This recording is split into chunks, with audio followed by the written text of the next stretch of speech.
ఏమంటారు దాన్ని? క్వారంటైన్, దిగ్బంధనం. ప్రకృతిని మరి మీరు ఎలా ఉల్లంఘిస్తారు? అది సాధ్యం కాదు. ప్రకృతి నియమాలు అవి చాలా కఠినమైనవి.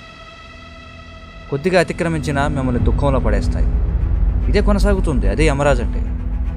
మీరు ఎంత ఎక్కువగా అతిక్రమిస్తే అంతగా మీరు దుఃఖించాల్సి ఉంటుంది. అదే చట్టం, మీరు దాన్ని తప్పించుకోలేరు. అదే సాధారణ చట్టం కూడా, ప్రతి చోటున, ప్రపంచవ్యాప్తంగా, ప్రాణానికి ప్రాణం. కనుక అదేవిధంగా భగవంతుని చట్టంలో మనిషిని చంపితేనే మీరు చంపబడతారు, జంతువుని చంపితే మీరు చంపబడరనేది లేదు. అది మనుషులు తయారు చేసుకునేటువంటి అపరిపూర్ణమైన చట్టం, మానవ నిర్మితమైన చట్టం. అది మీరు ఎన్నో కబేళాలు నడుపుతున్నారు. ఏదో ఒక రోజు మీ పాపం పండుతుంది. అప్పుడు యుద్ధం జరుగుతుంది. పెద్ద ఎత్తున మరణిస్తారు. అంతా నాశనం అయిపోతుంది. ఒక్క యాటం బాంబు, అంతా నాశనం. మీరు అనుభవించాల్సిందే. జంతువులు అమాయకమైనవి, అవి నిరసన తెలపవు కాబట్టి వాటిని చంపి తినొచ్చని అనుకోవద్దు. అలా కుదరదు. మీరు కూడా శిక్షింపబడతారు. మీ పాపం పండే వరకు మీరు వేచి చూడాలి. శిక్ష అనేది ఉండదని ఎందుకు అనుకుంటారు? భగవంతుడు లేడని ఎందుకు అనుకుంటారు? అది సాధ్యం కాదు. ఆ విధంగా ఆలోచించకండి. ఇది కుదరదు.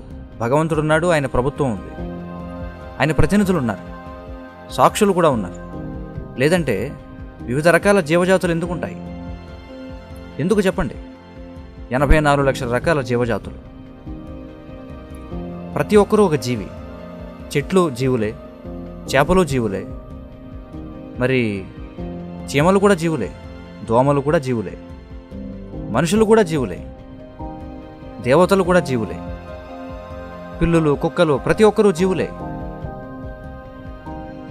మరి మనం చాలా జాగ్రత్తగా ఉండాలి. మానవ జీవితం అనేది మనం నిర్ణయం తీసుకోవడానికి మనకి ఇవ్వబడిన అవకాశం. మనం మళ్ళీ ఈ విధంగా శిక్ష అనుభవిస్తామా, లేదా భగవద్ధామానికి, మన స్వంత ఇంటికి తిరిగి వెళతామా? అవకాశం ఉంది. మీరు ఊహించుకోవచ్చు, భగవంతుడు లేడు, యమరాజు లేడు, శిక్ష పడదు, నా ఇష్టం వచ్చినట్టు చేస్తాను. అదంతా మీ ఊహాగానం. కానీ అది వాస్తవం కాదు.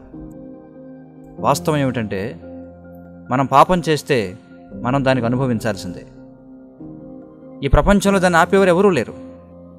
మనం ఏది చేస్తే అదే మనకు తిరిగి వస్తుంది. చాలా ధన్యవాదాలు.